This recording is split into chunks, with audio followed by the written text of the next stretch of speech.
Aliin beekan beelaan obsuun dandeenya. Ijoollee maal ta'ee ittiin jira? Maali si beektii na bararree? Hayi, na bararree. Eeha. Kasi ijoollee rakkoodha moo akkasni ijoollee Itoophiyaa kasi bartuu kan darbaa ta'e. Akka itti jiran sanirra namni ijoolleen akka. Abiisaan otoo na bira fideettee biran geessu ani nageessi.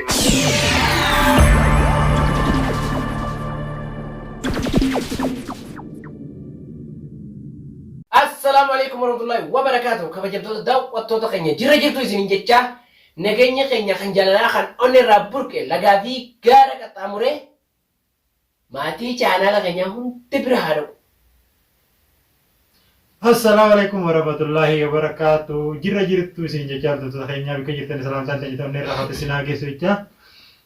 Meeqa maal qabdara? Har'a qabannee dhufnee dhimma baarii fi ilillii jidduu jiru hanga sababa fateerraa kan ka'e. Waa'ee dura wanti ta'aa jiru. Dhugaa.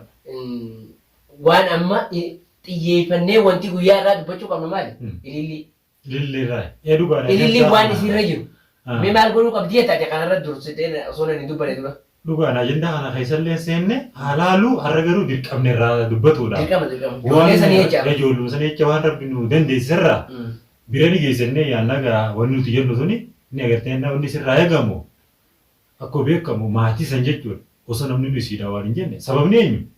Sababni ilillii irraa ka'e. Ilillii.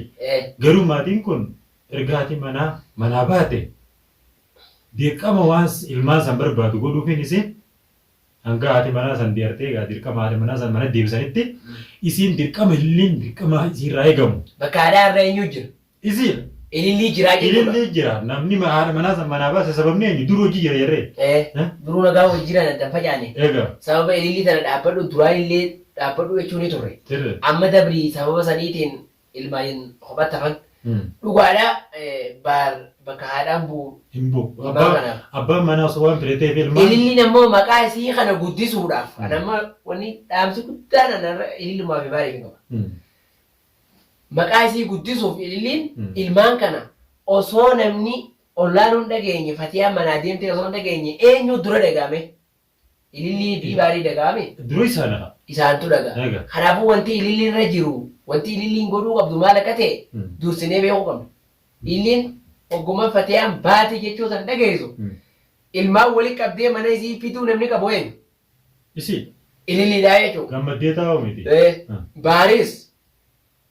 Fatiyaan deemte fatiyaan barbaade jee ijoollee mana dhiisee olii gad deemu osoo hin taane baar dura ijoollee tana fuudhee ilillii bira maan fidin. Yookaan immoo hanga fatiyaan galtuu ilillii fuudhee ijoollee keessa maan geessin. Har'a dhimmiin ani qabu ilillii fi baariifin gosa qaba. Isaanirra beeynee osoo hin taane. Isaanirra beeynee osoo hin taane. Waan nu fakkaate tokko numa jenna jechuudha. Namnillee waan nu jiru. Nuti waan nu fakkaate waan agarru takka numa jenna abbaan fedhe abbaan fedhe dhiisu malee. Anna haadha manaa baasanii akkamatti jalaan gana taa'uun waan hedduu ulfaatu. Waan fakkaatu. Inillee fakkaatu. Ammoo ilillii maqaa isii tolchuuf gurra isii guddisuuf egaa bar gurra muranqaawaa fajanii gurra fi ammas ni bitan malee gurguran jaaniimi. Kanaafuu ilillii dhaamsi nuti siif qabnu baar osoo hin mari'anne osoo baariin hin mari'anne ilmaan san fuutee mana bira fiduu yookiin kaan ammoo baarii mari'attee keessaan dhaqa hanga fatiyaan itti galtuu hanga fatiyaan barbaadettee biraa deemta. Ilmaan kun nama nyaata godhachuu gahee miti, nama qaama biraa dhiquu gahee miti, nama ulaa cufachuu gahee miti. Saniifuu yookaan keessaan dhaqa yookaan walii qabiina fidii ammaa miti qayyachuu qabdu. Silaa dura jettee osoo nuti hin gehin. Turtu sirraa eegama. Osoo viidiyoon takka maramin ilmaan sibiirratti argamuu qaba ture. Yoo mana san dhaquu sodaattee isaan fidii manuma kiyyaan na bira. Mana san dhugaadhaan mana kun sodaattii mi sababni siidha waan ta'eef namni wayii ja'anii mi manuma siisan jechuudha. Isaanis hanga haadha manaa mana deebiftutti ijoolleen as mana kiyyaatee irratti bira fiduun dirqama. Inni hoo taa'uu miti. Akka namni illee baay'ee isaanumaa xoofee namni isaanii hin jenne jechuudha. Dirqama haadha manaa san jala deemanii mana deebisuudha fatiyaa. Dirqama amma? Dirqama tungaa waan maddii qaqqabanii miti.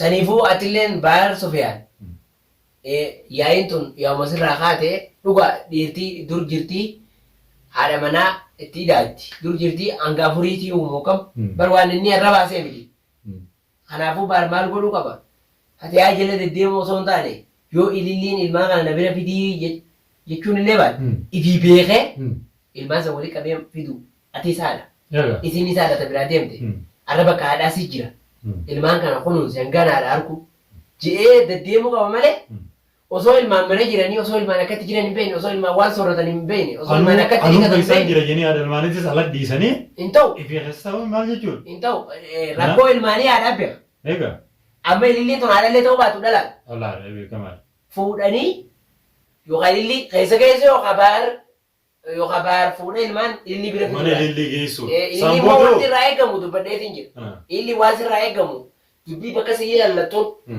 ayyadaa badduu fi ayyadaa gaariin isin jirti ayyadaa gaariin bishaa godhu kanaafuu ilmaan san ati quba qabaachuu qabda hanga fatee hangaltuu sitti amaanaadhaan jaana guyyumaan kana dhuftee maal ilmaaniif ilmaan adda baaftee namni maal jaan faanaan tolle yaabba namni bultii dooma kana bultii gadi bultiin jaamtu kanaafuu namni salaas akka isaanii silaa osoo namni dhageenya ijoollees fuutee bira fiddee baay'inis fardeeffadhu namallee biree dee Fatiha kana mana deebisee jechuun ni qabdu sana nu dhageenya.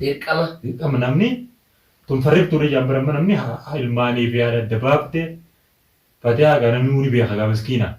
Isiis mana siitii baaftee amma ilmaan isa amma duruu kophaa baay'ee samma ilmaan sanii dandayyee keessa taa'u waan hin fakkaanne. Keessa taa'utu hin jiru bara Fatihaan barbaadu jira bakka isin duraan hojjettee kana kana jechuun jiraami. Waan dura ta'uu qabu dhiisanii waan dura ta'uu hin qabne sila waan booda hojjetamu ammoo hojjetu jiranii eessan. Rakkoo dhala amma tun. Kanaa miti kanarra waliin deeggarru. Waan biraa dabaluudha malee tun. Eega. Kanaafuu daawwattoota keenya dhaamsa guddaa nuti har'a qabnu illii fi baarii fi hin qaba. Kanaafuu illii waan isirraa eegamu maqaa ayyadummaa san ifirraa eeguuf maqaa ayyadaan baddu ayyadaan aduu ganamaati maal jaan san dhiiftee akka ilmaan isii takkatti illiin ijoollee miti nama guddaadha. Illi nama ilmaanis qabaachuu baatu nama guddatee sammuun isii guutamte nama sammuun isii guutamtee jechuudha. Kanaafuu fuutee irra isiin ilmaan sana bira fidu yookaan meeshaa isii uffata isii waliin qabattee hanga haatitti galtuu keessa dhaqu dhaamsa keenya kana. Keessa dhaquudha. Baaris waan kana yoo ililliin beekuu baate baar yookaan ilmaan bira fidu yookaan ilillii fuudhee mana san keessu ilmaan keessa waan irra jiru baaris hojjetuudha qabaan jaagama qiyyaa. Akkasuma uuma silaa namni hundi jiru baratu nama yoo dhuga deemee uuma namni hundi jiru ilmaan sana keessa kophaa isiin mana ishee keessa ustee teessee fatee aadaa ilmaan ishee keessa baate inni isaa isiin barbaade jee manaa bee amma tun bara namni nu maal jaan qabara namni ajjar mana gaan taa'u adda facaaftee tun. Booda amma ililli maqaan ililli kun baduuf ta'a ililli waan amma jenne kana yoo hojjechuu baatte. Maqaan kee maal ta'a mana diiduu ta'a akka miree akkasuma xiqquma hafee barjaaniin jechuudha. Osoo namni si waan kana siin hin jenne maqaa kee guddisii maqaa kee ifeegii maqaa kan kee ifin xureessin. Maqaan abbummaa if xureessa. Maqaa fi ni bitan jammaleen gurguran janiimi. Akkasuma isiin daftee jechuudha waan tana fixa qabdi firraa.